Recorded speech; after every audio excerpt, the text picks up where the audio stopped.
ప్రభుకు స్తోత్రము. మరొక సందర్భము, మరలా దీని యొక్క వాక్యం చుట్టూ రాగలిగే అవకాశాన్ని దేవుడు మనకందరికీ అనుగ్రహించాడు. దాన్ని బట్టి ప్రభుకు మనము ఎంతైనా వందనస్తున్నాం. ఒక దేవుని సేవకుడు అన్నాడు కదా, రోజులో అంటే ఒక దినంలో ఒక ప్రసంగికునికి కత్తి మీద సాము లాంటి సందర్భం ఏదైనా ఉందా అంటే మధ్యాహ్నకాలం మంచి భోజనం పెట్టి ఫ్యాన్ కింద కూర్చోబెట్టి వాక్యం వినమని చెప్పడం అంట. కనుక ఇప్పటికీ మంచిగా భోంచేసి ఫ్యాన్ కింద కూర్చొని నిద్రపోయే సమయంలో వాక్యం చెప్పండి అన్నా అంటే ఎలా ఉంటుందో ఒకసారి ఊహించండి. కనుక నిజంగా ఇది ఉపదేశకునికి, ఒక ప్రసంగికునికి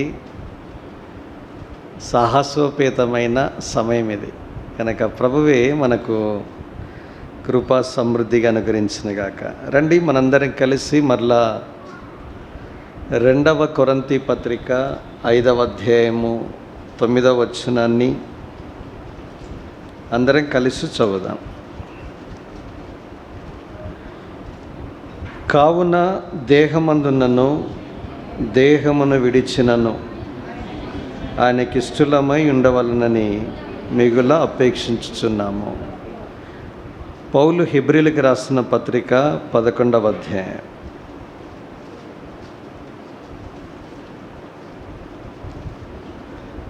5-6 వచనాలు. విశ్వాసమును బట్టి హనోకు మరణము చూడకుండానట్లు కొనిపోబడెను. అతడు కొనిపోబడక మునుపు దేవునికి ఇష్టడై ఉండనని సాక్ష్యము పొందెను. కాగా దేవుడు అతన్ని కొనిపోయిన గనక అతడు కనబడలేదు. విశ్వాసము లేకుండా దేవునికి ఇష్టడైండుట అసాధ్యము. దేవుని యొద్దకు వచ్చువాడు ఆయన ఉన్నాడనియు తన్ను వెదుకు వారికి ఫలము దయచేవాడనియు నమ్మవలెను గదా. ప్రభు సాయం కొరకు ప్రార్థనలో ప్రయోగిద్దామండి.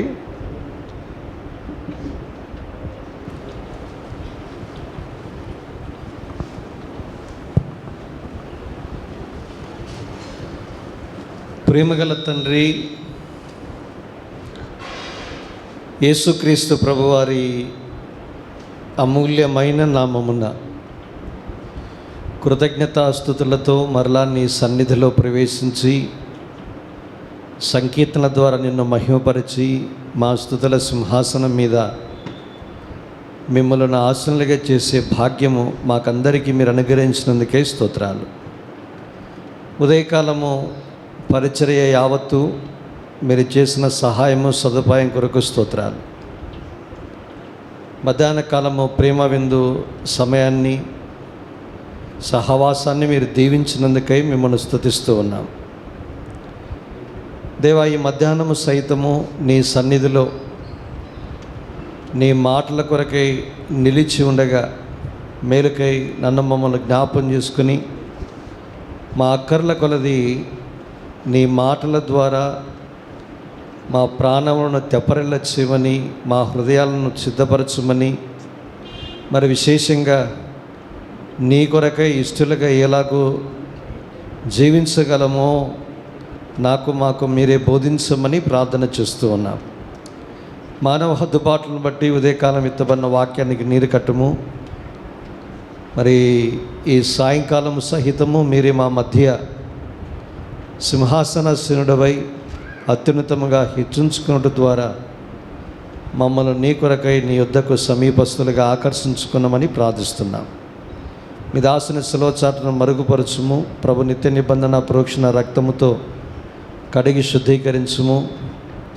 సమయోచితమైన మాటలను మీ దాసుని నోట నుంచుము. నూతన తైలాభిషేకముతో అభిషేకించి చేరివచ్చిన నీ ప్రజల క్షేమము, ఆత్మీయ ఆశీర్వాదము నీ కుమారుని ద్వారా నీ నామ ఘనత కొరకు మాత్రమే మరొకసారి మేలుకై జ్ఞాపం చేసుకున్నామని ప్రార్థన చేస్తూ ఉన్నాం.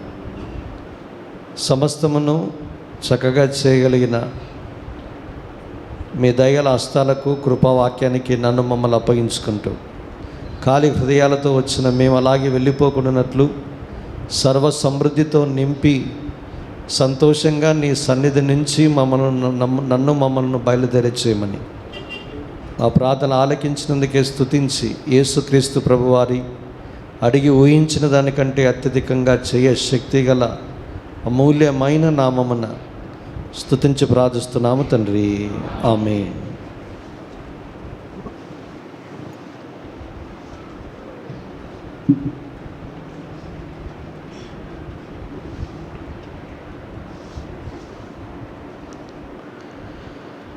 దేవుడు అపోస్తలుడైన పౌలు ద్వారా తన హృదయ వాంఛను మనకు తెలియచేయడము 9వ వచనంలో మనం గమనించగలం. దేవుని యొక్క దృష్టిలో మనమందరము కూడా ఆయనకి ఇష్టలుగా బ్రతకాలన్నదే ఆయన కోరిక. ఇది మన విషయంలోనే కాదు, యేసుక్రీస్తు ప్రభు యొక్క విషయంలో కూడా అది సరైనదిగా ఉన్నట్లుగా చూస్తాం. అందుకే మత్తయి సువార్త 12లో ఇదిగో ఈయన నా సేవకుడు, నేను అతడిని ఏర్పరచుకుంటుని, అతడు నా ప్రాణము నాకు ఇష్టమైన ప్రియుడు అనే మాట మనం చూస్తాం.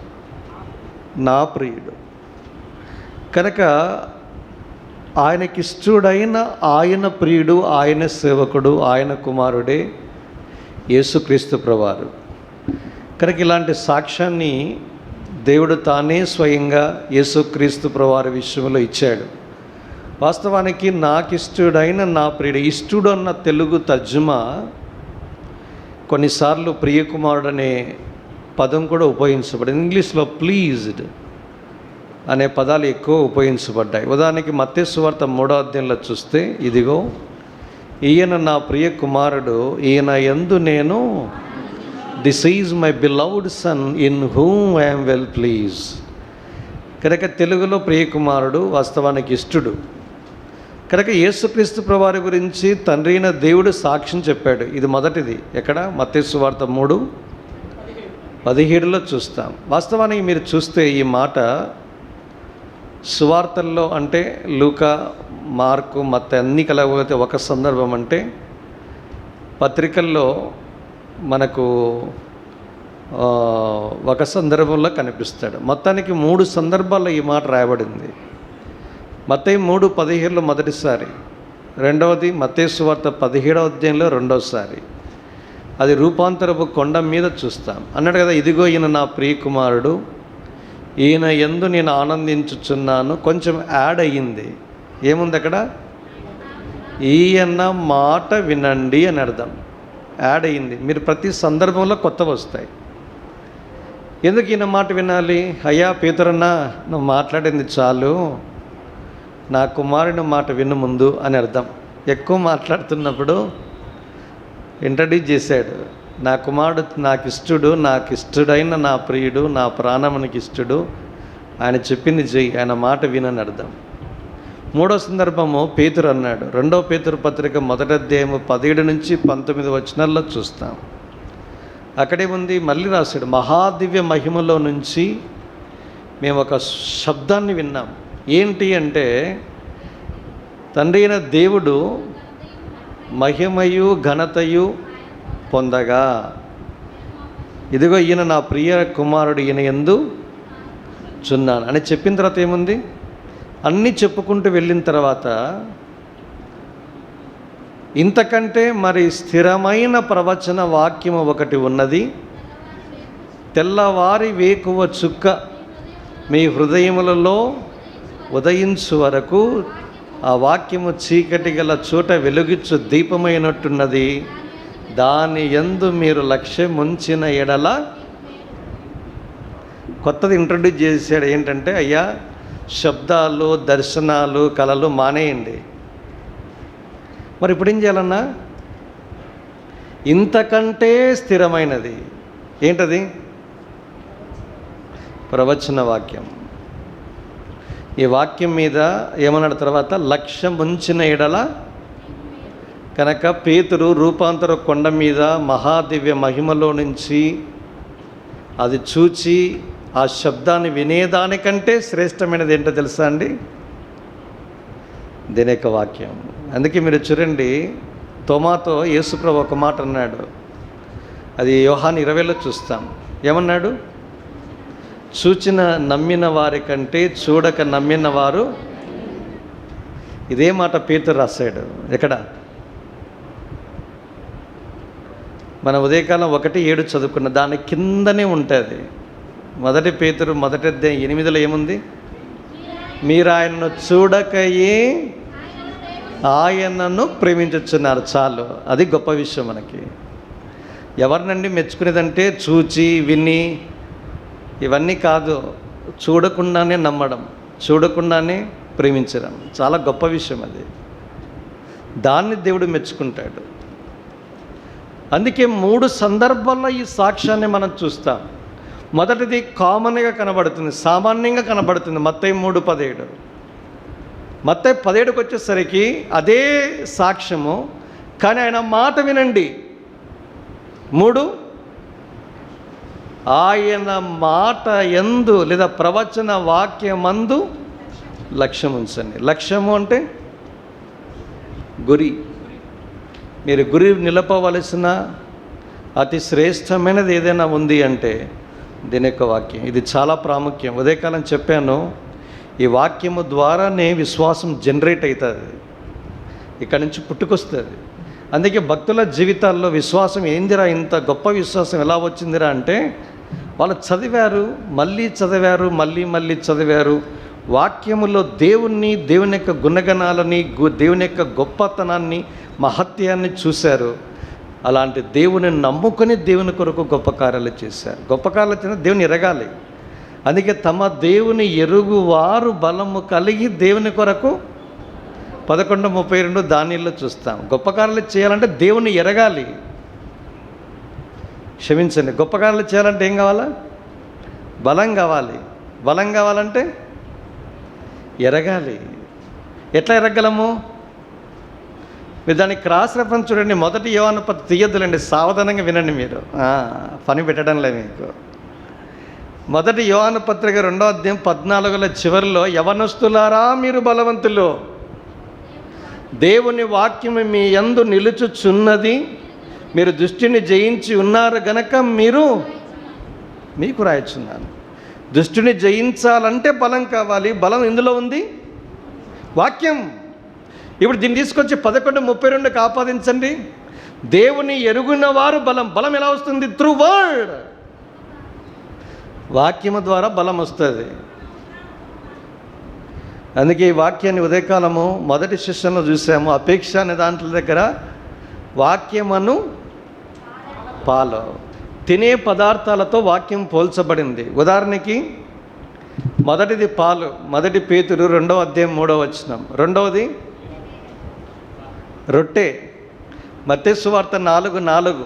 మనుషుడు రొట్టె వలన మాత్రమే కాక దేవుని నోట నుండి వచ్చు ప్రతి మాట వలన జీవించే రొట్టెతో పోల్చాడు. 3 తేనె, 19వ కీర్తన కావచ్చు, 119వ కీర్తన ఏముంది? నీ వాక్యము జుంటె తేనె ధారల కంటే మధురమైనది అనే మాట చూస్తాం. తేనెతో పోల్చబడింది. 4వది తినే పదార్థము, బలమైన ఆహారం. హెబ్రీ గ్రంథకర్త 5:12 అన్నాడు, బలమైన ఆహారము వారికి తగినది. ఈ 4 తినే పదార్థాలు. ఇంకా మిగతా ఎన్నో ఉన్నాయి. ప్రతిరోజు రొట్టె తిన్న తర్వాత ఒక గ్లాసు పాలు తాగి, సాయంకాలం మీటింగ్ తర్వాత హనీ కేక్స్ తిని, రాత్రి బలమైన ఆహారం, నాన్ వెజ్, చేపనో ఫ్రైయో ప్రాన్సో ఏమన్నా ఇంకా మటనో ఫిషో ఏదో మొత్తం తిన్నామనుకో, ప్రతిరోజు ఇదే ఉందనుకోండి మీరు మెనూలో, ఏమవుతారు? ఒరే వాడు తుండులాగా తయారయ్యారా అంటాడు మా వాళ్ళు. తుండంటే బాగా బలంగా బొద్దుగా లావయ్యాడ్రా, వాని ముందు వెళ్ళొద్దు, ఒక్క దెబ్బ కిక్కిచ్చి అంటే ఎగిరిపడతాం అంటాడు. ఎందుకు? వానుకున్న బలం అలాంటిది.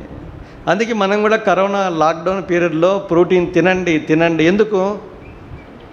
కరోనా వైరస్ ఎక్కడ మన వచ్చి అటాక్ చేయకుండా ఉండాలో, అటాక్ చేయకుండా అంటే రోగ నిరోధక శక్తి ఎక్కువ ఉండాలి. ఎలా వస్తుంది? తినాలి. అప్పుడు తెచ్చుకొని బాగా తిన్నాం. లాక్డౌన్లో తింటే రోగనిరోధక శక్తి పెరిగిందని చెప్పినట్లుగా తిన్నాం, కానీ మరి రోగనిరోధక శక్తి పెరిగిందో ఏమో కానీ మనిషి బరువు పెరిగాడు, ఆకారం కూడా మారిపోయింది. అఫ్కోర్స్ మళ్ళీ దినాల తర్వాత బరువు తగ్గాడు, ఆకారంలోనికి మళ్ళీ వచ్చాడు. మీరు ఊహించండి, రోజుకు 4 పూట్ల ఈ విధంగా తింటేనే ఒక మనిషి లాంటి బలంగా ఉంటే, వాక్యం అనే దేని యొక్క వాక్యం అనే ఆహారాన్ని తినండి. 4 పూట్ల తినండి. మీరు 3 పూట్లనే కదా అన్న తినేది అంట. మళ్ళీ మీకు స్నాక్స్ ఉన్నాయి మీటింగ్ తర్వాత చెప్పాడు మెను కూడా అన్నగారు. అరే 4 పూట్ల తింటున్న మనము బలహీనంగా ఉంటే సంథింగ్ ఈజ్ రాంగ్. తిన్నది వంట బట్టలేకపోతే బరువు రారు. సంథింగ్ ఈజ్ రాంగ్ అంటే మళ్ళీ టెస్ట్ చేయాలి. తిన్నది జీర్ణమయ్యి జీర్ణ వ్యవస్థలోనికి వెళ్ళి రక్తంలా మార్చబడి శక్తిగా వెళ్ళాలి. అది జరగలేదంటే ఏదో ఉందని తెలియదు, దాన్ని అన్లాక్ చేసి దాన్ని బ్లాక్ చేసి ట్రీట్మెంట్ ఇస్తే అప్పుడు తిన్నదంతా వంటబడుతుంది, అప్పుడు బలంగా తయారవుతారు. కనుక నేను చెప్పదలుచుకున్న అంశం ఏంటంటే, దేవుని కొరకు గొప్ప కార్యాలు చేయాలి అంటే బలం ఉండాలి. బలము దేవుని యొక్క వాక్యము ద్వారానే వస్తుంది. దాన్ని దేవుని ఎరగడం అంటాం. వాక్యములోనే దేవుని ఎరుగుతాం. అందుకే ఈ వాక్యము దగ్గర ఎక్కువ సమయాన్ని గడపాలి. అప్పుడే మీరు దేవుడు ఏంట్రా అన్నది మీకు అర్థమవుతుంది. అందుకే ఈ వాక్యానికి నేను ప్రాముఖ్యమైన స్థానాన్ని ఇవ్వాలి. అందుకే ఇంతకంటే ప్రవచన వాక్యం ఉంది. దాని యందు లక్ష్యం ఉంచండి, దాని యందు గురి ఉంచండి, దాని మీదనే మీరేం చేయాలి? మనసు ఉంచండి. అప్పుడు మన జీవితాలు అద్భుతంగా మార్చబడతాయి. కనుక దేవుడు ఈ వాక్యపు వెలుగులో యేసుక్రీస్తు ప్రభువారికి ఇచ్చినటువంటి సాక్ష్యమే హనోకు కూడా దేవుడు సాక్ష్యం చెప్పాడు. 12:16 ప్రకారము నా ప్రాణమునకు ఇష్టుడైన నా ప్రియుడు సాక్ష్యం పొందాడు యేసు ప్రభువారు. హనోకు కూడా సాక్ష్యం పొందాడు. ఏమని? దేవునికి ఇష్టడు. What testimony. సాక్ష్యాలు 4 రకాలు ఉంటాయి. మొదటిది నా గురించి నేనే చెప్పడం, అది మొదటి రకం సాక్ష్యం. రెండవ రకం ఎవరంటే వేరే వాళ్ళు చెప్తారు నా గురించి, అది రెండవ సాక్ష్యం. అంటే పరపక్షమందుండవాడు మనను గురించి చెప్తారు. ఇది ఎక్కడుంది? తీతు పత్రిక 2వ అధ్యాయం 5-7 వచనాల్లో ఉంది. పరపక్షమందుండవాడు అంటే వేరేవారు, విశ్వాస గృహానికి చెందని వారు కూడా సాక్ష్యం చెప్తారు మన గురించి. చెప్పాలి, అంత ఆ స్థాయికి ఎదగాలి మనము. కానీ నెగిటివే ఎక్కువ చెప్తారు మన గురించి, అది దురదృష్టం. మూడవది సాక్ష్యం ఎవరు చెప్తారంటే సాతాను చెప్తాడు. ఎక్కడుంది? యోబు ఉదాహరణ. నాలుగవది సాక్ష్యం చెప్పేది ఎవరు? దేవుడే స్వయంగా సాక్ష్యం చెప్తాడు. ఏ మనిషి అండి! అలాంటి సాక్ష్యం పొందడం చాలా గొప్ప విషయం. అపోస్తలైన పౌలు తార్సువాడగా ఉండి సౌలు పౌలుగా మార్చబడ్డాడు. అపోస్తల కార్యాల 9వ అధ్యాయంలో అతని సాక్ష్యం 3 చోట్ల రాయబడింది. 22వ అధ్యాయం, 26, మొత్తము 3 చోట్ల రాయబడింది. ఒక వ్యక్తి జీవితము ఒక పుస్తకంలో 3 సందర్భాల్లో రాయడము, అదే మొదటిది, అదే చివరిది. ఆయన సాక్ష్యమే, ఆయన పేరే అపోస్తలైన పౌలు. ఆయన గురించి దేవుడు సాక్ష్యం చెప్పాడు. ఏమన్నాడు? అననీయతో నేను అతని దగ్గర పంపిస్తా అన్నాడు. ఇప్పుడు ఏం చేస్తున్నాడు? Behold he is praying. ఇదిగో అతడు ప్రార్థన చేస్తున్నాడు. దేవుడు ఒక అపోస్తలుడైన పౌలు గురించి సాక్ష్యం చెప్పాడు. మరి మన సంగతి ఏంటి? సాక్ష్యాల్లో మంచి సాక్ష్యం ఏంటంటే ఇష్టుడు, వితిన్ బ్రాకెట్స్, మా గురించి చెప్పలేదని అనుకోవద్దండి, ఇష్టురాలు అని దేవుడు మన గురించి సాక్ష్యం చెప్పాలి. ఆ అంతస్తుకి ఎదగాలి. ఎదగాలంటే ఏం చేయాలి? అది ఈ ప్రశ్న. దేవునికి ఇష్టలుగా ఉండుట ఎట్లు, దాన్ని మనము ఆరంభించాం. ఒక్క వర్తమానం మాత్రమే విన్నాం. ఇప్పుడు రెండో వర్తమానం ఇది. మొదటిది ఉపోద్ఘాతం. అపేక్ష అంటే 5 విషయాల్లో ఒకటి చూసాము. ఆ ఒక విషయంలో 5 తలంపుల్లో ఒక తలంపు మాత్రమే చూసాం. దేవుడు మనను గురించి ఇష్టుడుని హనోకు వలె మన గురించి సాక్ష్యం చెప్పాలి అంటే విశ్వాసాన్ని కలిగిన ప్రజలుగా మనం ఉండాలి. అది చాలా ప్రాముఖ్యము. విశ్వాసం కలుగుట ఎట్లు అన్నదానికి 5 విషయాలు మనం చూసాం. మరి ఎంతమంది గుర్తుందో ఒకసారి పునశ్చరణ చేసి ఇప్పుడు నేను 2వ భాగంలోనికి వెళ్తాను. మొదటిది, విశ్వాసం కలగాలంటే మొదటి సెషన్ మొదటి చెప్తున్నాం, 2వ సెషన్ మొదటి చెప్పు.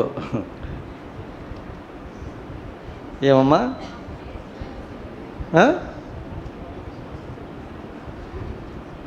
రెండవ సెషన్లో మొదటి తలంపు ఏం చెప్పాను? నేను ఖచ్చితంగా చెప్తాను, తెలుగులోనే చెప్తున్నాను, నేను ఇంగ్లీష్ చెప్పడంలే. నేను నా భాష అర్థమవుతుందా? తెలుగువాడిని నేను.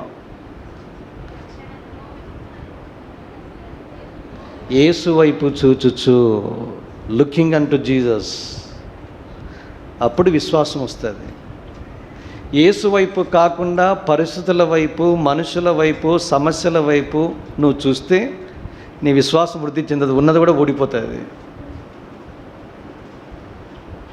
అది పాయింట్ నెంబర్ 1. 2,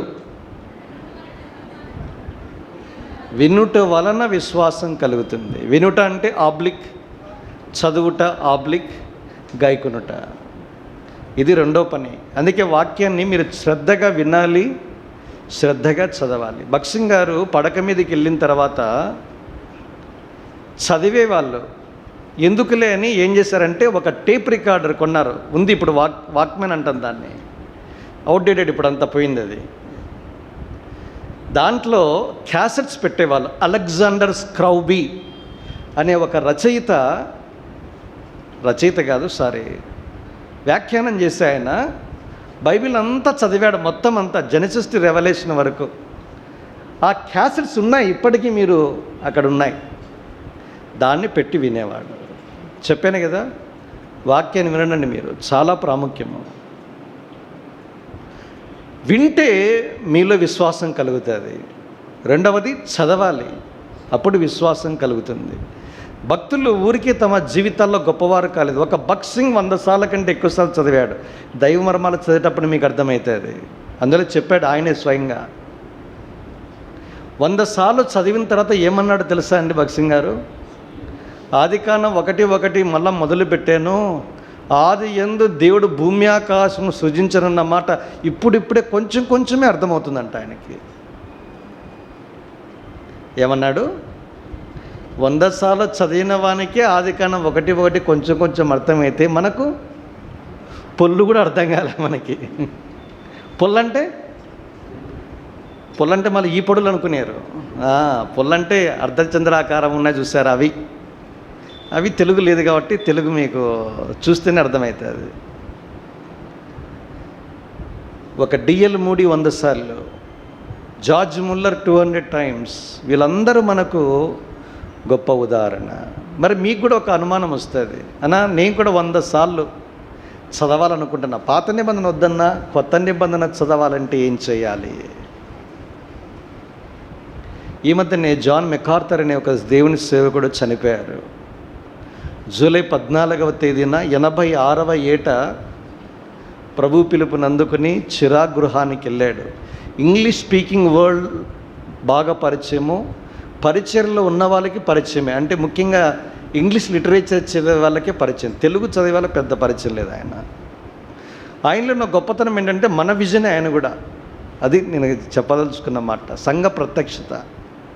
ఆయన చెప్పిన విషయమే, నీకు ఎంత గొప్ప తలాంతు ఉన్నా సంఘానికి వెలపట నువ్వు ఎంత మాత్రము సాహసం చేసి పరిచయ కొరకు ముందుకెళ్ళొద్దు. దేవుని సంఘానికి కానీ సంఘ నాయకత్వానికి కానీ చెప్పకుండా పోవద్దు. ఇది హెబ్రోన్లు నేర్పిస్తారు. 2 వ్యక్తుల గురించి చెప్పాడు ఆయన. అది కూడా వేరే వాళ్ళు అడిగారు, సార్ ఈ 2 వ్యక్తుల సంగతి ఏంటని అడిగారు. అప్పుడు అన్నాడు ఆయన, వీళ్ళిద్దరూ ప్రపంచ ప్రఖ్యాతిగాంచిన ప్రసంగికులు, కానీ ఫెయిల్డ్, విఫలమయ్యారు. ఎంత గొప్ప పేరు సంపాదించుకున్నారో, వ్యక్తిగత జీవితాల్లో కొన్ని లోపాలు భయంకరమైనవి వారి మీదకి వచ్చేసాయి. ఇన్వెస్టిగేషన్లో నిజమైన తెలిసాయి. క్రైస్తవ ప్రపంచం ఏడ్చేసింది, అందులో నేను కూడా ఒకరిని. అడ్మైరర్ నేను, ప్రసంగికుడు. మాట్లాడితే ఇంగ్లీష్ లాంగ్వేజ్ అసలు మొదటిసారి విన్నప్పుడు ఏంద్రా ఇది ఇంగ్లీషా ఇంకేమైనా చెప్తున్నాడు అనుకున్నా, అర్థం కాలే, వస్తే కదా. వినగా అప్పుడు నాకు కొంచెం అర్థమైంది. మన చెన్నై వాస్తవానికి కేరళ సంబంధించిన ఆయన, అపాలజెటిక్స్లో పెద్దపీట వేశారు. అంత వండర్ఫుల్ స్పీకర్ పాడైపోయాడు. అప్పుడు చెప్పాడు, ఎందుకు సార్ ఇదంటే అప్పుడు అన్నాడు, సంఘ ప్రత్యక్షత. ఒక్క అసెంబ్లీ ఆయన ఆదివారం ఎక్కడికి వెళ్ళాడో వెళ్ళి కనుక్కున్నారంటే నో ఆన్సర్. ఎందుకు? నాకు తలాంతం ఉంది, గిఫ్ట్ ఉంది, స్పీకింగ్ ఉంది. ప్రజల తండోపతనాలుగా బయట ఓపెన్ గ్రౌండ్స్ మీటింగ్ అయితే థౌజండ్సే. ఆఫ్టర్ ఆల్ ఇక్కడ ఎంత, దీనికి 100 రెట్లు వస్తాయి. పోయాడు, చెప్పాడు జాగ్రత్త, సంఘ ప్రత్యక్షతలో పనిచేయండి. ఆయన ఒకసారి మంచి సలహా చెప్పాడు. 20 ఏళ్ళ క్రితము ఒక పుస్తకం నా చేతికి వచ్చింది. క్రొత్త నిబంధనను 8.5 సంవత్సరాల్లో 100 సార్లు చదవచ్చు అన్నాడు ఆయన. ఎట్లా అని లెక్కేశాను. అన్నాడు ఆయన, ఒక చిన్న పుస్తకం తీసుకోండి, ఉదాహరణకి ఎఫ్ఎస్సి అందాం 6, 25 నిమిషాల్లో పడుతుంది మీరు చదివితే, లేదు ఇంకా స్లో అంటే 30 నిమిషాలు. ఆగస్టు మాసం అంతా ఎఫ్ఎస్సి పత్రిక చదువుకోండి. సెప్టెంబర్ వస్తుంది కదా, పోయి మళ్ళీ మీరు ఏం చేయండి, మత్తయి సువార్తను 4 భాగాలు చేయండి. 7 4 28, 22 అధ్యాయాలు కదా మత్తయి సువార్త. 7 అధ్యాయాలు సెప్టెంబర్ చదవండి. 7 అధ్యాయాలు ప్రతిరోజు 7 అధ్యాయాలే చదివిందే మళ్ళీ చదవడం. మళ్ళీ చిన్న బుక్కు రండి, ఫిలిప్పీ పత్రిక. మత్తయి సువార్త 4 నెలలు, మళ్ళీ ఫిలిప్పీ 1 నెల. అట్లా చదువుకుంటూ పోతే క్రొత్త నిబంధన 2.5 సంవత్సరాల్లో పూర్తి చేయొచ్చు అన్నాడు. 2.5 సంవత్సరంలో కొత్త నిబంధన మీరు ఎన్నిసార్లు చదివినట్టు లెక్క? బాగా ఆలోచించాలి మీరు. 2.5 సంవత్సరాల్లో కొత్త నిబంధన పూర్తి చేయొచ్చు అన్నప్పుడు ఎన్నిసార్లు పూర్తి చేసినట్టుమా? 30 టైమ్స్, 30 సార్లు పూర్తి చేసినట్టు. 100 సార్ల కంటే 7.5 సంవత్సరాలు 90, ఇంకొక 1.5 సంవత్సరము,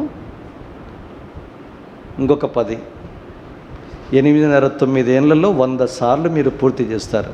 21 వయసు ఉంటే మీకు 30 ఏళ్ళ కల్లా మీరు 100 సార్లు కొత్త నిబంధన పూర్తి చేసినట్టు. నోరు తెరిస్తే నిలబడితే వర్షం కురిపిస్తారు మీరు. ఎక్కడున్నారు? Where are the youth? యవనస్తులు ఎక్కడ? Craving for God's word, desire for God's word, a burning passion for God's word.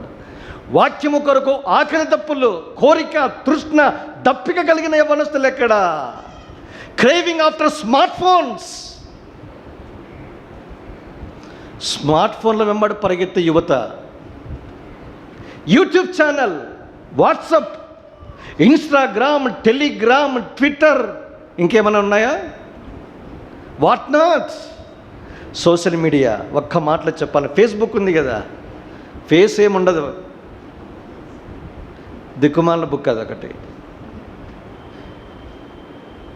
అబ్బాయి ఫోటో పెడతాడు, అమ్మాయి ఫోటో పెడతాడు, అబ్బాయి వెనక చాట్ చేస్తాడు. ఎంతమంది అనుకుంటున్నారు మీరు? హైదరాబాద్ పేపర్ చూడండి, అమ్మాయి దాన్ని ఏమంటా, హనీ ట్రాప్. మంచిగా మాట్లాడితే మనవాడు పడిపోతాడు. ఎక్కడ లాగుతాడు? అకౌంట్ ఉన్న డబ్బులంతా ఖాళీ, సంపాదించుకున్నదంతా ఖాళీ చేసి లాస్ట్కి పోలీస్ స్టేషన్కి వెళ్ళి కేసు పెడతాడు. ఎంత పోయింది? ₹1 కోటి. మటాష్ అట్లే. ఎందుకు ఇదంతా? Time waste. మీకు ప్రయోజనం ఉంటే చదవండి. నా ఫోన్ చూడండి, థౌజండ్స్లో ఉంటాయి అన్నీ. చూడండి, ఇంకా పర్సనల్గా ఎవడో రోగి ఎవరైనా చేస్తే తప్ప ఏవి ఎత్తను, అన్నీ ఏవేవో ఉంటాయి. ఏం చేయాలి? ఆ టైం ఉంటే కదా. ఫేస్బుక్ ఉండే ఒకప్పుడు, దాన్ని డిస్కనెక్ట్ చేశా. మీరు నాకేమైనా పంపించినా ఏం రిప్లై లేదు, ఏమన్నా నన్ను గుర్తించలేదు అంటాడు ఒక ఆయన. గుర్తించడానికి చూస్తే కదరా బాబు, గుర్తించడానికి. నేనే డిస్కనెక్ట్, కొత్త ఫోన్ తీసుకున్నా 2.5 ఈ అక్టోబర్కు 3 ఏళ్ళు. ప్రయోజనకరంగా వాడండి, మిస్యూజ్ చేయొద్దండి. టెక్నాలజీ మంచిది, కానీ ఏం చేస్తాము? లాక్డౌన్ పుణ్యమాని మీరు ఎన్ని గంటలకు పడుకున్నారు? 2 గంటలకు. అమ్మాయి వచ్చింది, డిగ్రీ కాలేజ్, మంచిగా ఉంది. సార్ ట్రీట్మెంట్ ఇవ్వాలి అన్నాడు. దేనికి అన్నా, మా అమ్మాయి ఉదయకాలము 5 గంటలకు పడుకుంటుంది, రాత్రంతా ఏం చేస్తుంది? ఉండండి చెప్తానన్నాడు. చెప్పు. 5 గంటలకు పడుకుంటే 12 గంటలకు లేస్తుంది, రెడీ అవుతుంది, 2 గంటలకు కాలేజీకి వెళ్తుంది, 2 గంటలకు వెళ్తే 8కి వస్తుంది, తింటుంది, 9 గంటలకు పర్సనల్ రూమ్కి వెళ్తుంది, 9 నుంచి 5 వరకు సోషల్ మీడియా. ఏం చేస్తుంది? స్మార్ట్గా ఫోన్లో. మరి ఏం చేస్తుంది ఎవరు తెలియదు. మందు ఏమి ఇవ్వాలి? నేను మందు ఏం లేదు, దానికి రివర్స్ చేయాలి. స్మార్ట్ ఫోన్ తీసి 8 తిని 9 గంటలకు పడుకోబెడితే 5 గంటలకు లేస్తుంది. లేపి పని చెప్పాలి, పనులన్నీ పెడితే అందులో బాగా లీనమై పని చేస్తుంది. తర్వాత కాలేజ్. మీరు ఈ విధంగా 5 గంటలకు పడుకొని 12 గంటలకు లేస్తే రేపు కూడలుగా వెళ్తే 5 గంటలకి లేపుతారు. అప్పుడు ఫ్రిక్షన్, ఘర్షణ. ప్రభువా ఈ శ్రమ తట్టుకోలేకపోతున్నానయ్యా అంటారు. ఎక్కడ శ్రమ? కప్పు కాఫీ 5 గంటలకి ఆవిడ 4:30కి లేస్తుంది అత్తగారు. ఎందుకు? జబ్బులు బలహీనతలు ఉంటాయి. కాఫీ పెట్టమ్మంటే నీకు చేతులు లేవా? చేసుకోలేవు. మళ్ళా సెటైర్లు. మంచోళ్ళు అయితే వందనాలు మీకు, మీరు మంచోళ్ళని నమ్ముతున్నా. నేను నా కేసులు చెప్పాను కదా, రోగులు వచ్చినంత విన్నవించేవి. ప్రసంగికునిగా కేసులు, సమస్యలు, రోగులుగా సమస్యలు చెప్తుంటే వింటూ ఉంటే ఆశ్చర్యపోతున్నా నేను. ఏమవుతుంది యువతకి? జీవితం ఒకే ఒకటి. చెప్పాను కదా, జిమ్ లీడ్స్ అన్నాడు, త్వరగా గతించిపోతుంది. ఆ కీర్తనలు అన్నాడు, గతించిపోయే 104:4 ఉంటుంది. దినాలు గతించిపోయి నీడవలే ఉన్నాయంట. ఎవరైనా అనుకున్నారా ఈ మోటో కార్డు పెట్టి 8 నెలలు అయిందండి, మళ్ళీ 3 నెలలు అయిపోతే మళ్ళీ న్యూ ఇయర్ సెలబ్రేషన్ స్టార్ట్. ఇక క్రిస్మస్ బట్టలు, వాచ్ అండ్ సర్వీస్కు బట్టలు కొనుక్కోవడం మళ్ళీ రెడీ. చూడండి దినాలు ఏమైపోతున్నాయి? నీడవలే గతించిపోతున్నాయి. ఒకే ఒక జీవితం, దాన్ని సద్వినియోగం చేసుకోవాలి. నేను ఎందుకు ఈ మాట చెప్తున్నానంటే, 100 సార్లు చదవాలి అంటే టార్గెట్ 21 ఏళ్ళు నీకు వచ్చాయా? 30 ఏళ్ళకి అయిపోతుంది. నిలబడండి దేవుని కొరకు. మీరు వద్దన్న మీ నోటి నుంచి దేవుని యొక్క పలుకులు వస్తాయి. ఎక్కడున్నారు? లేరు. మళ్ళా దేవుని సేవకుడి మీద, సంఘ నాయకుల మీద మళ్ళా ఏం చేస్తారు? నిందలు. మాకు తలాంతున్న వాడుకోవడం లేదన్నా. ఎందుకు వాడుకోవాలి? నోరు తెరిస్తే రాళ్ళు పడుతున్నాయి, ఇక్కడ బాణాలు తగులుతూ ఉన్నాయి. ఉన్నాలా పోవాలన్నా నేను? అది మన పరిస్థితి. నిలబడితే అగ్ని కురిపించే సేవకులు కావాలి. బాక్సింగ్ ఒక ఉదాహరణ. సియాల్ కోట్లో నిలబడ్డాడు, అది పాకిస్తాన్లో భూభాగం. ప్రసంగ వేదిక అట్లుంటే పొలాల్లో అగ్ని కురిచింది. అట్లే ఎలా వచ్చింది? ప్రార్థన దినొక్క వాక్యము. అదేంటి మన చరిత్ర. యువకులారా మేల్కోండి, లేవండి. ప్రభు వాక్యానికి పెద్దపీట వేయండి. మీ జీవితాల్లోనికి చొచ్చుకొని పోయేంతగా పనిచేయనట్లుగా మీ జీవితాలను దినొక్క వాక్యానికి అప్పగించుకోండి. అప్పుడు దేవుడు మీ ద్వారా పనిచేసి మిమ్మల్ని దీవించడమే కాదు, మీరు ఉన్న స్థలాలు, సంఘాలు, కుటుంబాలు, మీరు ఎక్కడికి వెళ్ళినా జీవాన్ని తీసుకెళ్తారు. అలాంటి గొప్ప సాక్ష్యాన్ని కర్మేలు మచిలీపట్నంలో దేవుడు లేపునుగాక. కనుక మొదటి తలంపు దగ్గరికి వచ్చాం. మొదటిది ఏంటి? యేసును చూచుచూ ఉంటే విశ్వాసంలో వృద్ధి చెందుతాం. Point number 1. 2,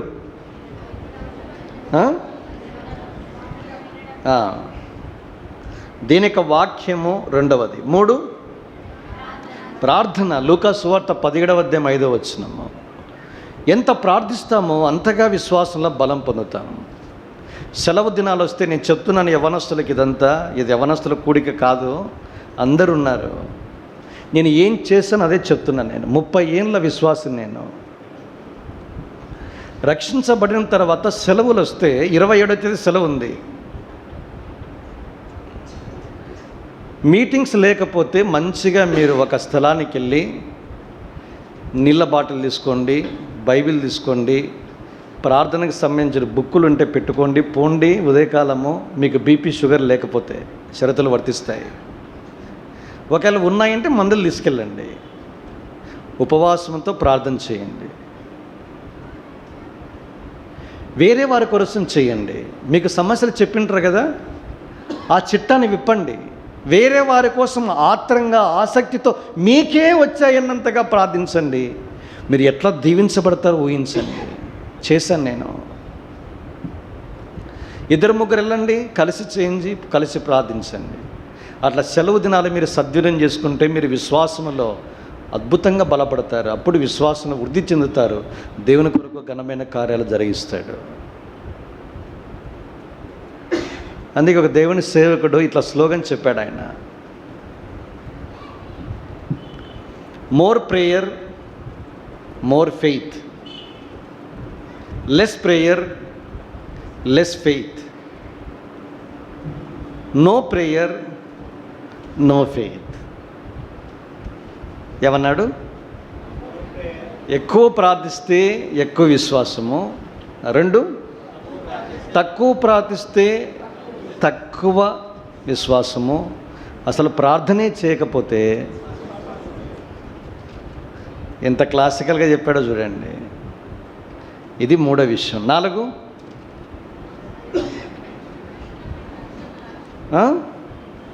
పరిశుద్ధత మరియు విశ్వాసము కలిసి వెళ్తాయి. ఎంత పవిత్రంగా మనం బ్రతుకుతామో అంత విశ్వాసము, అంత ధీమా, అంత భరోసా, అంత సెల్ఫ్ కాన్ఫిడెన్స్ ఎక్కువ ఉంటుంది. 2 లైఫ్లో జీవించేవానికి ధైర్యం ఉండదు. అందుకే ద్విమనస్కుడు అస్థిరుడు గనుక అతనికి దేవుని యుద్ధ నుంచి ఏం దొరకదండి. చూడండి, అస్థిరత్వం, అన్స్టెబిలిటీ అన్నాడు. Instability because of dualness. 2 కళ్ళు 2 మనస్సులు ఉన్న వాళ్ళకి మనస్సులో స్థిరంగా ఉండరు. వాళ్ళు ఒకే మనసు ఉన్న వాళ్ళకి స్థిరత్వం ఎక్కువ ఉంటుంది. మీరు పవిత్రంగా ఉంటే మీరు స్థిరంగా ఉంటారు, బలంగా ఉంటారు. దేవుని కొరకు విశ్వాసంలో బలమైన గొప్ప కార్యాలు చేసే వ్యక్తులుగా మార్చబడతారు. ద్వంద్వ జీవితం జీవించేవారు ఎప్పుడు కూడా ప్రార్థన చేస్తారు. దేవుని జవాబు వస్తుంది రాదని వాళ్ళకు ముందే తెలుసు. దోషారోపణ హృదయం ఉండాలి, మనస్సాక్షి ఉండాలి. నువ్వు ఏం చేసినా వస్తుందన్న నమ్మకం నీకు వస్తుంది. అందుకే నీ భక్తి నీకు ధైర్యాన్ని పుట్టించదా. భక్తి తెలుగు తర్జుమా, ఇంగ్లీష్లో ప్యూరిటీ, పరిశుద్ధతను అర్థం. పాయింట్ నంబర్ 5, 5వ సంగతి చివరిది. అది పరీక్షలు, శోధనలు, అగ్ని పరీక్షలు. క్రైస్తవ జీవితంలో ఇవి కలిసి వెళ్తాయి. విశ్వాసులైతేనే కన్నా ఇక శ్రమలు లేవు, బాధలు లేవు, కష్టాలు లేవు. బయట అంతా ప్రీచింగ్ అంతా ఇదే, తప్పుబోదది మీ జీవితాల్లో ఉంటాయి. అవి మిమ్మల్ని విశ్వాసములో బలమైన వ్యక్తులుగా తయారు చేస్తాయి. అందుకే మీరు చూడండి, ఈ పేతురు మొదటి అధ్యాయంలో ఏ మాట అన్నాడు కదా, 5:10 వచ్చేసరికి ఏమన్నాడు? కొంచెము కాలము శ్రమ పడిన పిమ్మట తానే మిమ్ములను పూర్ణులనుగా చేసి స్థిరపరచి. పర్ఫెక్షన్ ఎప్పుడు వస్తుంది? శ్రమల ద్వారానే వస్తుంది. శ్రమలు లేనివాడు అసంపూర్ణుడు. నేను ఎరుగుదును, నా మెసేజెస్ శ్రమలకు ముందు శ్రమల తర్వాత, శ్రమల్లో ఎప్పుడు బేరీ చేసుకుంటా. లైట్గా ఉంటుంది నా మెసేజెస్. లైట్ అంటే కింద కూర్చుందామనికి అర్థమవుతుంది. స్పిరిచువల్ పర్సన్కి వీడు తేలిగ్గా ఉందా, ఈజీగా అర్థమవుతుంది. శ్రమలు బాధలు గుండా వెళ్ళేవాడు చెప్పే ఒక్క మాట హృదయానికి దూసుకుపోతుంది. అట్లే ఇది తలకాల నుంచి వచ్చే మాటలు కాదు, జీవితం నుంచి వచ్చే మాటలైతే దూసుకుపోతాయి. అందుకే శ్రమ కలగక మునుపు నేను త్రోవ విడిచాను, అయితే శ్రమ కలగడం ద్వారా నీ కట్టడలను నేను నేర్చుకున్నాను. 119 కీర్తన 67, 71, 75లో ఇంకొక మాట మీకు అనిపిస్తుంది. యెహోవా నీ తీర్పులు న్యాయమైనవి, విశ్వాస్యత చేత నీవు నన్ను శ్రమపరిచితివని నేను ఇప్పుడు ఎరుగుదును అన్నాడు. చూడండి, ఉందా? ఏమన్నాడు? విశ్వాస్యత చేత నీవు నన్ను శ్రమపరిచావు. In thy faithfulness thou hast been afflicted me, I know అన్నాడు ఆయన. దేవుడు నిన్ను నన్ను శ్రమ పెట్టడంలో ఒక గొప్ప ప్రణాళిక ఉంది. ఎందుకు? విశ్వాసములో బలవంతులు చేస్తాడు. అదే విశ్వాసమందు పూర్ణులుగా స్థిరపరచి బలపరుస్తాడు. ఊరికి కారు. మీరు పర్ఫెక్ట్ కావాలి అంటే శ్రమలు. ఈ 5 విషయాలు మీకు జ్ఞాపం చేయడం జరిగింది. వాస్తవాన్ని 4 గంటలకి కూడిక ముగించాలి. ఇప్పుడు పార్ట్ 2 20 నిమిషాల్లో ఒక 5 తలంపులు 5 నిమిషాలకు ఒకటి చెప్తాను. 4 గంటలకల్లా మిమ్మల్ని బయటికి పంపిస్తాం. మీకు కూడా బ్రేక్ కావాలి. 4 కదా, 5 సారీ క్షమించండి. ఇప్పుడు విశ్వాసము ఉంటేనే దేవునికి ఇష్టమైతే, విశ్వాసము లేకుండా చేసే పరిస్థితులు మన జీవితాల్లో సంభవిస్తాయి. విశ్వాసానికి కలిగే 5 అంతల నష్టాలు లేదా అడ్డంకులు ఏమున్నాయి, అది బైబిల్లో ఒక్కొక్కటిగా చూసుకుంటూ ముందుకెళ్ళే ప్రయత్నం చేస్తాం. రండి, 1 తిమోతి పత్రిక 5వ అధ్యాయం. విశ్వాసము కలిగించే 5 విషయాలు చూసాము. ఇప్పుడు విశ్వాసమునకు కలిగే నష్టాలు ఇవి. తిమోతికి రాసిన 1 పత్రిక 5వ అధ్యాయం 11-12 వచనాలు.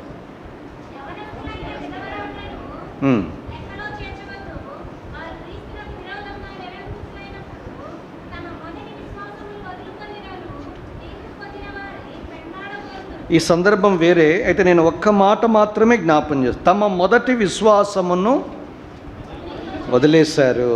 అది చాలా ప్రాముఖ్యం. విశ్వాసాన్ని అన్నాడు, మొదటి విశ్వాసాన్ని అన్నాడు. చూడండి, బైబిల్లో ఈ పదాలు బాగా గమనించాలి.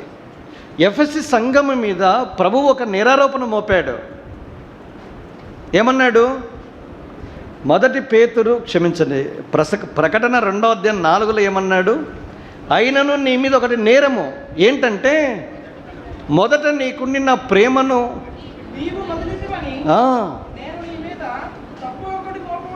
చాలు. ఏంటంటే అది మొదటి ప్రేమ, తొలి ప్రేమ. సినిమా టైటిల్ కాదు. మొదటి ప్రేమ ఒకటి, ఇక్కడ మొదటి విశ్వాసం. ఈ 2 చాలా ప్రాముఖ్యము. మొదటి ప్రేమ వదిలేసే, దాని గురించి టాపిక్ వద్దు మనకి, మళ్ళీ లెంతీ సబ్జెక్ట్ అవుతుంది. విశ్వాసానికి స్టిక్ ఆన్ అయిదాం. మొదటి విశ్వాసం అంటే ఏంటి? ఇలా అర్థం చేసుకోవాలి. లూకాసు వార్త 18వ అధ్యాయంలోనికి నేనే చదువుతాను, నేనే చదివిన తర్వాత ప్రశ్న వేస్తాను. ఇప్పుడు మెదడుకు మేత మీకు. రండి, లూకా 18. మీరు కూడా నిద్రపోకుండా ఉండడానికి ఇది సాయం చేస్తుంది. లూకా 18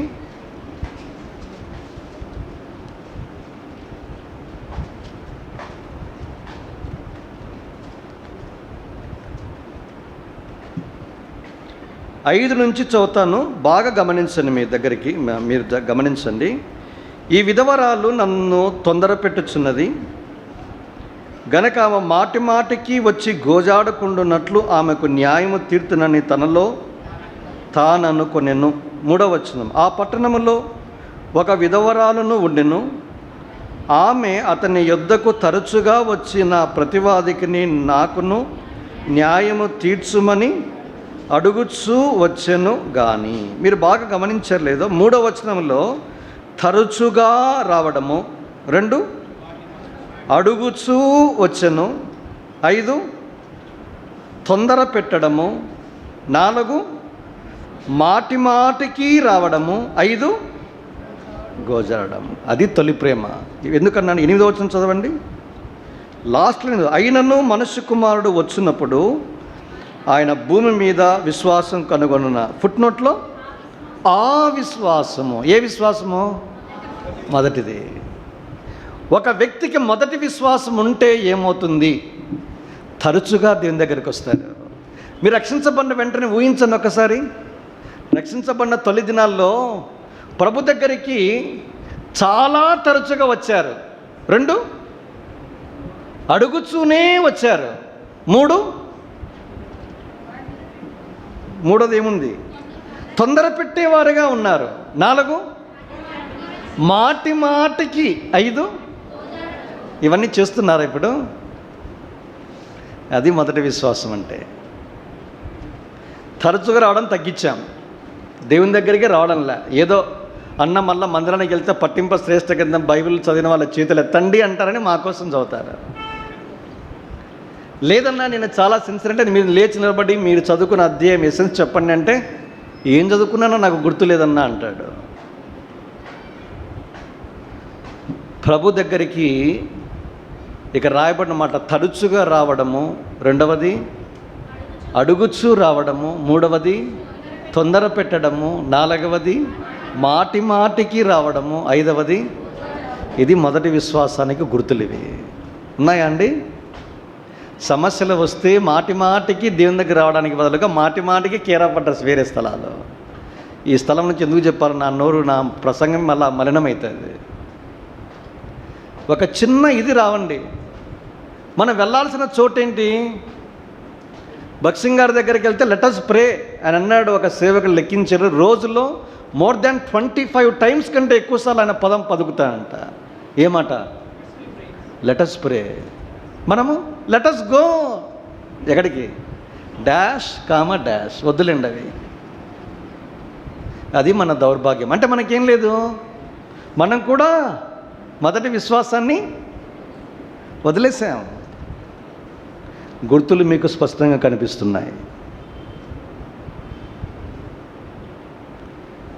తరచుగా రావడం దేని దగ్గరికి మానేసాం, అడగడము మానేసాం, తొందర పెట్టడము మానేసాం, మాటి మాటికి మానేసాం, గోజడం అంతకన్నా తెలియదు మానేసాం. అందుకే ఆ విశ్వాసం అంటే తొలి విశ్వాసమును కనుగొనడా క్వశ్చన్ మార్క్ వేసాడు. జవాబు చెప్పాలి మనం. అది మొదటి నష్టం. ఈ హెబ్రీ 11:6లో ఒక మాట అన్నాడు. ఏమన్నాడు చూడండి, దేవుని యొద్దకు వచ్చువాడు ఆయన ఉన్నాడనియు తన్ను వెదుకు వారికి ప్రతిఫలం నమ్మవలను. దేవుని దగ్గరికి దేవుని విశ్వాసం, మొదటి విశ్వాసములో ఉన్న గొప్పతనం ఏంటంటే దేవుని యొద్దకు వచ్చువాడు దేవుడు ఉన్నాడని నమ్ముతాడు. ఉన్నాడంటే ఉన్నవాడు.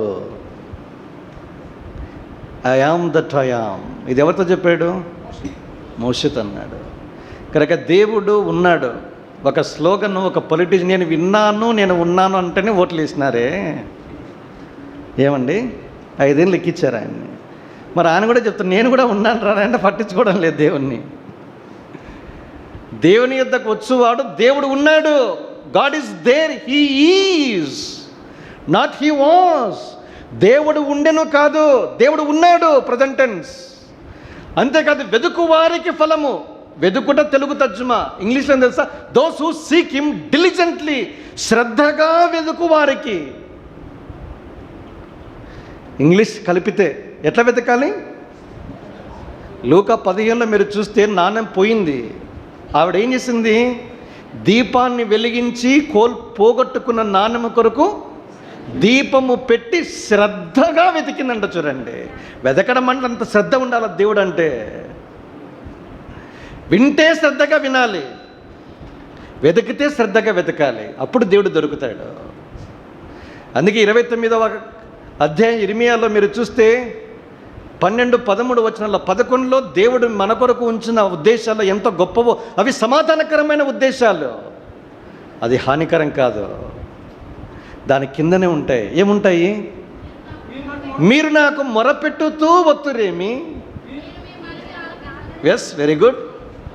మీరు నన్ను వెతుకిన ఎడల పూర్ణ మనస్సుతో నన్ను గూర్చి విచారణ చేసిన ఎడల. ఎందుకు దేవుని కనుగొనలేకపోతున్నాము? పూర్ణ మనస్సుతో వెతకడం లేదు. దాన్ని శ్రద్ధ అంటాం. అలాంటి వారికి దేవుడు దొరుకుతాడు. కనుక దేవుడు ఉన్నాడు అన్నప్పుడు దేవుని దగ్గరికి వెళ్ళు. శ్రద్ధగా దేవుని వెతికితే, ప్రార్థన చేస్తే మీ ప్రార్థన మనం అంగీకరిస్తాడు అని కొన్నిసార్లు నిలబడుకునే, ప్రభువా ఇది పరిస్థితి, సామాన్యమైన మాటలు వింటాడు. నీకోసం తన సొంత కుమారుని లోకానికి పంపించి అమూల్య క్రైదనం చెల్లించిన దేవుడు నువ్వు పెట్టే మొరని వినడా అండి? కన్న తల్లిదండ్రులు తమ పిల్లలు అడిగితేనే ఇవ్వడానికి ఏదైనా చేస్తారే.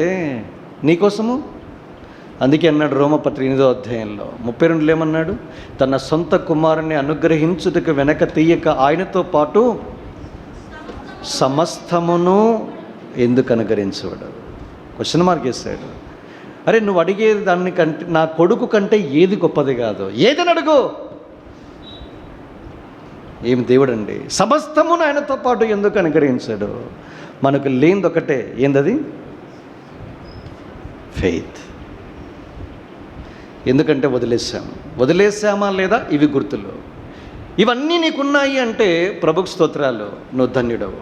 అయితే ఇవి వదిలేయలేదు, ఇవి ఉన్నాయి అంటే మీరు మొదటి విశ్వాసంలో ఉన్నారని లెక్క. పాయింట్ నెంబర్ 2, రెండవది, మొదటి తిమోతి పత్రిక విశ్వాసానికి కలిగే రెండవ నష్టాన్ని మనం చూస్తాం. 6వ అధ్యాయము 10వ వచనం.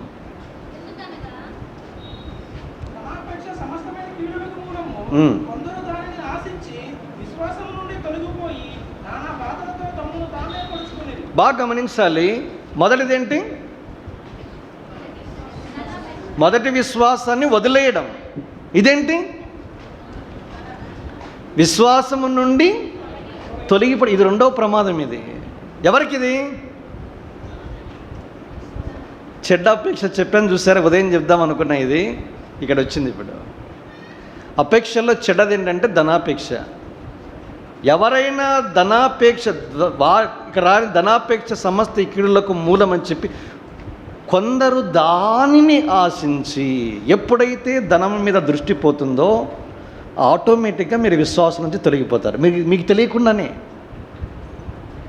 అర్థమైందా మీకు? రాశారు చూడండి, మళ్ళీ చదవండి అది లాస్ట్లో. కొందరు దానిని ఆశించి చాలు. తొలగిపోవడం ఎలా వస్తుంది? దేవుని కంటే ధనం మీద దృష్టి ఎప్పుడైతే పోతుందో. అందుకే యేసుక్రీస్తు ప్రభువారి బోధనలో మీరు చూడండి, పాత నిబంధనలో స్లోగన్ ఏంటి? మీరు బెలియాలనైనా సేవించండి, ఏలియా అన్నాడు, లేదా యెహోవానైనా సేవించండి. మీరెన్నాళ్ళు 2 తలంపుల మధ్య అలాగే ఉంటారు. పాత నిబంధన సేవించడం అంటే బెలియాలు వర్సెస్ యెహోవా. కొత్త నిబంధన ఒకడు దేవునిని కానీ సిరి. సాతాన స్థానంలో ఎవరు వచ్చారు? సిరి. పాత నిబంధనలు ఏమో బెలియాలు, కొత్త నిబంధన డబ్బులకు మనిషి దాసోహం. ఈ రెండింటిని సేవిస్తారండి. ఒకటిని, రెండింటిని కాదు, మళ్ళా పొరపాటు. మీరు దేవుని సేవిస్తే సిరి ఉండదు, సిరిని సేవిస్తే దేవుడు ఉండడు. మీరు దేవుని సేవిస్తే సిరి కూడా మీ వెంట వస్తుంది. ఉదాహరణకి భక్సింగ్, దేవుని సేవకులు నమ్మకమైన వారు, దాని వెంట పోయారనుకోండి, పోతారు, మొత్తం అంతా గల్లంతు. నేను ఈ మాట చెప్తున్నప్పుడు చాలా బాధతో చెప్తున్నా. వాళ్ళ మీద నాకు కక్ష లేదు, మన డినామినేషన్ అంతకన్నా కాదు. టీవీలో కనిపించే వాళ్ళంతా అద్భుతంగా ఆరంభించారు, అపర కోటీశ్వరులు అయ్యారు. ఎందుకు? ప్రసంగం చేస్తూ ఉంటాడు. ఇప్పుడు క్యూఆర్ కోడ్, మీ విరాళాలు పంపించవలసిన IFSC కోడ్ అన్నాడు, అది పురాణ.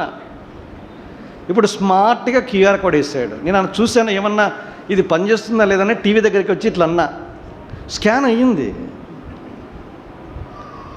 మీరు పంపించే విరాళాలు వేసుకునే డ్రెస్సులో తెలుస్తూ ఉంది. ఏం వేసుకున్నాడు? షేర్వాణి. అవసరమా నీకు? సమస్తము వదిలిపెట్టి వచ్చిన నీకు షేర్వానీలు, కింద నుంచి సినిమా యాక్టర్లు, దాన్ని ఏమంటామో బర్త్డే సెలబ్రేషన్స్కు హంగామా ఎట్లుంటుందో హంగామా. అబ్బా, గుండె తరుక్కుపోతుంది. ఒక దేవుని సేవకుడు అన్నాడు, వీళ్ళన్నీ జయించాలు, వస్త్రధారణ జయించలేకపోతున్నారు అన్నాడు ఆయన. బాధ నిజం కాదా అండి? 10-20 వేలు కూడా జీతం పొందని దేవుని యొక్క సేవకులు ఉన్నారు. లక్షలు దండుకుంటూ విచ్చలవిడిగా ఇంకా ఆశించాలని నోరు తెరిచి పబ్లిక్లోనే అడుగుతున్నారు. ఒకే ఒక సేవకుడు అండి నాకు తెలిసి, హెబ్రోన్ బక్సింగ్ గారి వెలుగులో ఉన్న దేవుని సేవకులు మాత్రమే అడగరు ఎవరిని. క్యూఆర్ కోడ్ ఉండదు. మనమే వారి అవసరాలు ఎరిగి మనం చేయాలి, అది మన బాధ్యత. నిజంగా చాలా ఆశ్చర్యం అనిపిస్తుంది. అట్లా నేర్పించి వెళ్ళిపోయాడు. చెక్కు బ్లాంక్ చెక్ ఇచ్చి ఎంతైనా రాసుకుంటే చించి పడేసే వాళ్ళు ఎవరైనా ఉన్నారండి? నాలాంటి వాడైతే ప్రభువా నా ప్రార్థన అంగీకరించి ఇంత త్వరగా వస్తుంది అనుకోలేదు నాయన అనేవాడిని. నేను ఎప్పుడెప్పుడు పోయి ఎస్బీలో ట్రాన్సాక్షన్ నా అకౌంట్కి ఇచ్చి మార్పించుకునేవాడిని. అది నా పరిస్థితి. ఏం చేద్దామో లేదు. గుండెల నిండా దేవుడు ఉంటే దీని మీదకి వెళ్ళదు. ఉంది లేదు కదా, హాఫే కదా. 2 మనసులు, 2 నాలుకలు, 2 దృష్టులు, 2 హృదయాలు, డివైడెడ్ హార్ట్స్. సగం దేవుడు, సగం లోకము, సగం శరీరము ఉంటే ఆకర్షణ అయస్కాంతంలాగా ఆకర్షిస్తూనే ఉంది. ఎవరైతే ఎప్పుడైతే దాన్ని ఆశిస్తారో వెంటనే తొలగిపోతాడు. సరే తొలగిపోయావు, నీవన్నా బాగా ఉండాలి కదా, ఆశించావు బాగానే ఉంది, మరి ఏమైంది తర్వాత? తొలగిపోయి నానా బాధలు. డబ్బులు ఉంటే సుఖంగా ఉండరు. అట్లా అనుకుంటే భారతదేశంలో అపర కోటీశ్వరుడు ఎవరైనా ముఖేష్ అంబానీ హ్యాపీగా ఉన్నాడా? బాడీగార్డు పెట్టుకుని ఉన్నాడు, చస్తున్నాడు వాడు. లోపలికి వెళ్ళి బయటికి వస్తే ఎక్కడ చస్తాడని. ఎక్కువ అయ్యే కొద్దీ సెక్యూరిటీ తగ్గుతుంది. నిద్ర ఉండదు. నిద్ర టాబ్లెట్ చేసుకో, రాదు. నిజంగా డబ్బులు సుఖాన్ని ఇస్తే మనకంటే సుఖం ఉండేవాళ్ళు, మనకంటే సంతోషం వాళ్ళే ఉండాలి. ఉందా? లేదు. నానా బాధలు. తర్వాత ఏం చేశారు? తమ్మును తామే పొడుచుకు. దాన్ని ఏమంటాము? మామూలు వాడుక భాష దిగండి. సూసైడ్, ఆత్మహత్య. ఇదొక్కటే మిగిలింది. తమను తామే చంపుకొని చచ్చేది ఒక్కటే మిగిలిందండి. తస్మాత్ జాగ్రత్త. విశ్వాసాన్ని కలిగే 2వ ప్రమాదం ఇది. విశ్వాసాన్ని వదిలేయడం ఒకటి, 2 ఏంటి? మొదటి విశ్వాసమును విడిచిపెట్టడం ఒకటి, 2 తొలగిపోవడం 2. కనుక డబ్బులు అన్నవి ఎంతోమందిని తప్పుదారి పట్టించే. ఒక ఇస్కరియోతు యూదా, నాకు ఎప్పుడు అనిపిస్తుంది, వాడుక భాషలో చెప్తాను, 30 రూపాయలకు ఏటీఎం అమ్మేశాడు దొంగ. నవ్వొచ్చింది కదా. 30 రూపాయలకి ఏటీఎంలో ఏముంది, లక్షలు ఉన్నాయి. ఆ దొంగ 30 రూపాయల టీకి సిగరెట్కి అమ్మేశారు వాడు. అట్లుంది 30 వెండి రూపాయలు. ఒరే క్రీస్తు ఎవరంటే బుద్ధి జ్ఞానముల సర్వ సంపదల ఏటీఎం అయినా పోయి 30 ఆఫ్టర్ అంత చీప్గానా? కనీసం 30,000 కూడా అడగలేదు. చూడండి దౌర్భాగ్యం. ఒక బానిసకి ఇచ్చే డబ్బులు అవి. అంటే ఎంత చీప్గా ప్రభుని చూశాడో చూడండి. నా ప్రభు విలువ నీకేం తెలుసాయి? అట్లనాలే. వాస్తవానికి ఏమనుకుంటున్నా ఆ ప్రభు? ఆఫ్టర్ ఆల్ 30 ఆయనకు అనాల్సింది పోయి 30 వెండి లాపడ్డా లేదు. తీసుకున్నాడు, నెమ్మది లేదు, పోయి విసిరేసాడు మందిరంలో. పోయి విరిపెట్టుకొని సమాధానం లేక చచ్చాడు. ఒక బిలాము మనీ. ఒక కుష్ఠరోగం ఎవరు? గెహాజీ. వాస్తవానికి ఏలియా పోయిన తర్వాత ఎలీషా తర్వాత గెహాజీ. ఏలియా నుంచి 2 ఆత్మ అన్నాడు. ఈయన ఎంత కావాలన్నా అలా పోయింది మొత్తం అంతా. 4 పోగా ఇది పోగా ఇంకోటి తెచ్చుకున్నాడు. తనతో పాటు తన పిల్లలు కూడా తెచ్చేసుకున్నాడు. Money. Vitamin M is more dangerous. అందుకే నేను ఎప్పుడు చెప్తాను, మన ఇంటికి బయట కుక్కలున్నాయి జాగ్రత్త బోర్డు వేస్తారు. నేనేమంటే డబ్బులున్నాయి జాగ్రత్త. ఎందుకు? విశ్వాసం నుంచి తొలగించే శక్తి దానికి ఉంది. మనీ అన్నది, డబ్బులు మనకు సేవకులుగా ఉండాలి, పరిపాలించే యజమానులుగా ఉండద్దు. సంఘ చరిత్ర అపోస్తల కార్యాల్లో తమకున్న చరస్థిరాస్తులు అమ్మి అపోస్తల తల మీద పెట్టిరి. ఉంది కదా.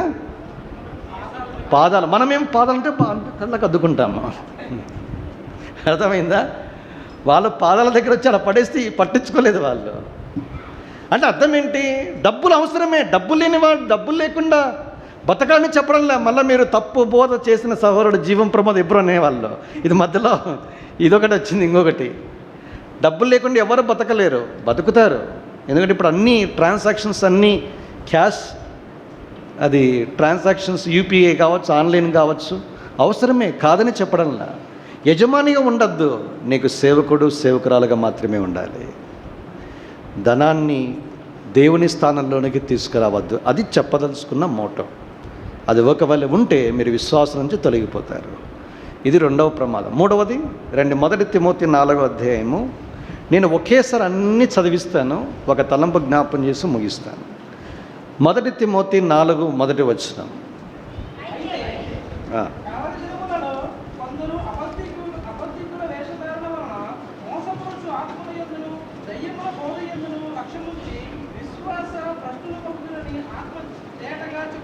యాకోబు పత్రిక 2వ అధ్యాయము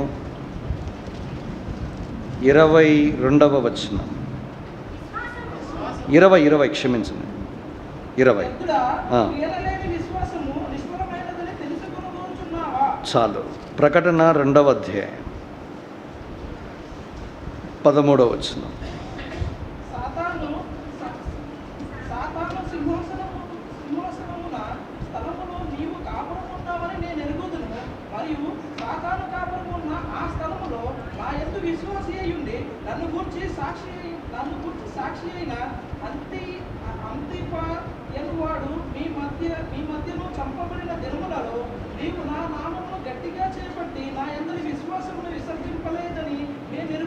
మూడవ ప్రమాదం ఏంటి? విశ్వాస భ్రష్టత్వం. ఎప్పుడొస్తుంది? దయ్యముల బోధ యందు లక్ష్యం ఉంచడం. మనకే బోధ? అపోస్తల కార్యములు 2:42 బోధ మనది. ఏ బోధ? అపోస్తలుల బోధ. ఒకటే బోధనే ఆగుదాం. దయ్యముల బోధ ఉంది, అపోస్తలుల బోధ ఉంది అంటే అపోస్తలులనే దేవుని పరిచారకులు ఉన్నారు. మరి అది దయ్యముల బోధ ఉంది అంటే ఆ బోధ టీచ్ చేసే వాళ్ళు ఎవరు ఉండాలి? 2వ కొరింథీ 11:14-15లో సాతాను వెలుగు దూత వేషము వేసుకున్నాడు, వాని పరిచారకులు కూడా ఏం చేశారంట? చదవండి. 2వ కొరింథీ 11వ అధ్యాయము 14-15. సాతాను తానే వెలుగు దూత వేషము ధరించుకొనుచున్నాడు కనుక వాని పరిచారకులు చాలు. ఏ పరిచారకులు? Ministers of Satan. మొదటిది బోధ, బోధించే పరిచారకులు. పరిచారకులు ఏం కావాలి? సమాజం కావాలన్నా లేదా? అపోస్తల ప్రకటన 3వ అధ్యాయం 9లో సాతాను సమాజపు వారు. సాతాను సమాజము, సాతాను పరిచారకులు, సాతాను బోధ, దాన్ని దయ్యముల బోధ. మనకు సంఘాలు ఎట్లున్నాయో అపవాదికి కూడా సంఘాలు ఉన్నాయి. ఒకసారి ఒక దేవుని సేవకుడు ఇది చెప్పి 25 ఏళ్ళు అయింది. అయిపోయింది, నేను ముగిస్తున్నా, ఇదే లాస్ట్, ఇక నేను అన్నీ చెప్పలేను. అక్కడేమో నిష్ఫలమైన విశ్వాసము విసర్జించుట. 5 విషయాలు ఇవి. ఫ్లైట్లో వెళ్తూ ఉంటే భోజనం వచ్చిందంట పక్కనే. ఈయన కూడా ప్రార్థన చేసుకుంటుంటే ఏందిరబ్బా ఇతను కూడా విశ్వాసగా ఉన్నట్లే ఉన్నాడని అయిపోయినాక ప్రైజ్ ద లార్డ్ బ్రదర్ అన్నాడంట. ప్రైజ్ ద లార్డ్ సేటన్ అలా అనండి అన్నాడంట. ప్రైజ్ ద లార్డ్ బ్రదర్ అంటే ప్రైజ్ ద లార్డ్ సేటన్ అనాలి అన్నాడు ఆయన. ఆశ్చర్యపోయాడు. ప్రైజ్ ద లార్డ్ సేటన్ ఏంటండి అని. ఏంటి విషయం అంటే అప్పుడు కనుక్కున్నాడు, ఫాస్టింగ్ ప్రేయర్కి బాంబేకి వెళ్తున్నాడంట ఫ్లైట్లో. ఏం చేస్తారు? ఆల్ నైట్ ప్రేయర్స్లో వీళ్ళు కూడుకొని దేశంలో ప్రఖ్యాతిగాంచిన బోధకుల లిస్ట్ ఒకటి ఉంటుందంట. ఎవడైతే క్రౌడ్ పుల్లర్ ప్రసంగిస్తే ప్రజలు తండోపతండాలుగా వస్తారో వాళ్ళ పేర్లు టాప్ లిస్ట్లో పెడతాడంట. వారు ఈ ప్రసంగికులు పడిపోవాలని, వ్యభిచారంలో పడిపోవాలని, ధనాపేక్షలో పడిపోవాలని, ఒక చెడ్డ స్కామ్లో ఇరుక్కోవాలని ప్రార్థన చేస్తూనే ఉంటాడు ఉపవాసముతో. సాతానికి షాక్ అయ్యాడైనా. ఇంతకు ఎన్ని ఉన్నాయి సమాజాలు అని అడిగాడంట. మా హెడ్ క్వార్టర్స్ ఇది, దేశంలో పలానా చోట్ల ఉన్నాయి మా సమాజాలు అన్నాడంట. చర్చెస్. నేను చెప్పేది 25 ఏళ్ళ క్రితం అంటే ఇప్పుడు ఎలా ఉంటాయి? మీరు ఒక పుస్తకం చదివితే మీకు అర్థమవుతుంది. కారు చీకటిలో కాంతిరేఖ. ఎంతమంది చదివేది పుస్తకము? మనకు పుస్తకాలు చదివే అలవాటు లేదు. మనకి తెచ్చుకోవాలి మీరు. ఇవన్నీ సాక్ష్యాలు. ఈ కారు చీకటిలో కాంతిరేఖ అనే ఈ పుస్తకంలో ఒక అమ్మాయి యవనస్తురాలు ఈ సాతాను సమాజపు వారు ఆకర్షించి డ్రగ్స్ అండ్ సెక్స్కి బానిసగా చేస్తారు ఆవిడను దిగంబరిగా చేసి రాత్రికాల ప్రార్థన, మొత్తం దిగంబరులే అంతా, కోళ్ళు కానీ బలిని రక్తాన్ని త్రాగుతూ డ్రగ్స్ తీసుకుంటూ లైంగిక సంబంధమైన కార్యక్రమాల్లో పాలు పొందుతూ తమ దేవత అయిన సాతానికి దయ్యానికి బలి అర్పిస్తారంట.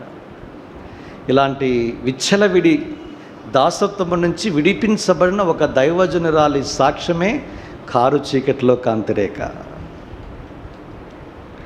ఇది రక్షించబడినప్పుడు 30 ఏళ్ళ క్రితం చదివిన ఆయన 5 ఏళ్ళ తర్వాత ఇది చెప్పాడు. నేను షాక్ అయ్యాను. వెస్ట్రన్ కంట్రీలో ఉన్నది ఇండియాలో కూడా వచ్చేసింది. ఇది నన్ను అబద్ధ బోధ ఎలా ఉంటుందంటే, ఎవడైతే వాక్యానికి భిన్నంగా బోధ చేస్తున్నాడో వాళ్ళకు దయ్యాలు పడతాయి, సేవకులకి, ప్రసంగికులకి, మాకి. ఈ బైబిల్లో ఉన్నది కాకుండా వేరే వాటిని బోధించే వాళ్ళను పడతాయి దయ్యాలు. వాళ్ళను ఇన్స్ట్రుమెంట్స్గా వాడుకుంటారు. ప్రభుని అంగీకరించావా, ప్రభుకు స్తోత్రము, నీ జీవితం మారుతుంది, బాగుంది. కానీ నువ్వు ఆల్టో కార్లో వచ్చావా, అయితే రానున్న సంవత్సరము BMW వస్తా, హల్లెలూయా. చచ్చా వాడు ఒకడు చెప్పి నేను ప్రసంగించడం నన్ను పిలిచినాను. ఇదే కడప. ఈరోజు యాక్చువల్లీ నేను కడపలో ఉండాలా. ఆయన పాట పాడిన వాడు పోవచ్చు కదా అన్నాడు. ఆయన ఆల్టో కార్లో వచ్చావా, నీకు BMW నెక్స్ట్, హల్లెలూయా అని ఇప్పుడు మన మధ్య ఉన్న సహోదరుడు అని చెప్పి నన్ను వేదిక మీద పిలిచాను. నేనేం చెప్పాలి? అప్పటికి సాచురేట్ అయిపోయారు. మన అబ్బా ఎంతగా మత్తులో తొలదూగుతున్నారో. ఆల్టో నుంచి BMW కల్లా కనబడతా ఉంది. నెక్స్ట్, నీకు జబ్బులు ఉన్నాయా, అద్భుతంగా నువ్వు నివారణ చేయబడతావు. ఏ జబ్బు నిన్ను, ఏ తెగులు నీ గుడారాన్ని హల్లెలూయా సే. ఇట్లా చెప్పి జనాలని ఆశీర్వాదం. మీకు తెలుసు, మా హెబ్రోన్కి దగ్గరలో ఒక ఆంటీ ఉంటారు. ఆవిడ పేరు కేర్లైట్, యునైటెడ్ క్రిస్టియన్ ఫోరం, మీకు జాయ్ చెరీనా అంటే. ఒక ఆయన 100 రూపాయల నోటు పెట్టుకో జోబులో, 1000 రూపాయలు దేవుడికి చేయగలడు. ఈ బోధ చేస్తుంటే వినింది, ఈవిడ చూసింది. ఒక పుస్తకాన్ని ఆవిష్కరించడానికి పిలిచింది ఆయన్ని. లెఫ్ట్ అండ్ రైట్ పీకింది వేదిక మీద. బా గట్స్కి హార్ట్స్ ఆఫ్ అంటే నీకు ఏమయ్యా, 100 రూపాయలు పెడితే 1000 రూపాయలు, బైబిల్ చూయించు. జనాలను పిచ్చోళ్ళని చేసి యేసుప్రభువారి యొక్క నామానికి అవమానం తెప్పించే బోధకులు మీరు. నిజంగా తిడుతుంటే అర్థం కాలేదు ఆయనకి. 100 రూపాయలు పడితే 1000 రూపాయలు అవుతుందా అంటే ఎట్లున్నాయి? ఏ బ్యాంకు కూడా ఇవ్వదు, మీరు మోసపోతారు. అతను పత్రికలు వచ్చింది, 10,000 కట్టు, పరలోకంలో ఫ్లాట్ కొట్టు. ఈనాడులో వచ్చిందా లేదా? చదువుతున్నారా ఇంతకు? అంటే ఎట్లున్నారు ప్రజలు? 10,000 కడితే నీ పేరుతో రిజిస్ట్రేషన్ చేస్తారంట. ఎక్కడ పోయి వచ్చావన్నా? ఎట్లున్నారు అమాయకులు? ఏంటిది బోధ? దయ్యాల బోధ. దానివలన మనం ఏమవుతామంటే, మనలో ఉన్న విశ్వాస భ్రష్టులమవుతాం. అనేకులు, మీరు బాగా గమనించాలి, అనేకులా కొందరా? ఏమండి? అనేకులు విశ్వాస భ్రష్టులు, జాగ్రత్త. అందులో మనం కూడా ఉన్నాం. పట్టుకునేది ఒకటే బైబిల్, చెప్పే నామస్మరణ ఒకటే యేసు, కానీ బోధ ట్విస్టెడ్ లైక్ వక్ర బోధ. జనాలను తప్పుదోర పట్టించి విశ్వాస భ్రష్టులయ్యి మిమ్మల్ని ఈడ్చుకుని వెళ్ళే ప్రజలు బయలుదేరారు. ఇది ఎఫెసీ సంఘాన్ని నుంచి పెద్దల్ని పిలిపించి మాట్లాడాడు. జాగ్రత్త. ఈ దినాల్లో నేను ఎంతైనా ఈ వాక్యము, నేను చెప్పేది వాక్యానుసారంగా పౌలు శీలయు చెప్పిన సంగతులు అలాగూ ఉన్నవో లేవోనని అనుదినము లేఖనములను మీరు చెయ్యకపోతే, అన్న చెప్పిందే వేదం అనుకుంటే, ఒకడు అంటాడు వాక్యం చదివా, లేదన్నా అన్న వాట్సాప్ పంపుతాడు.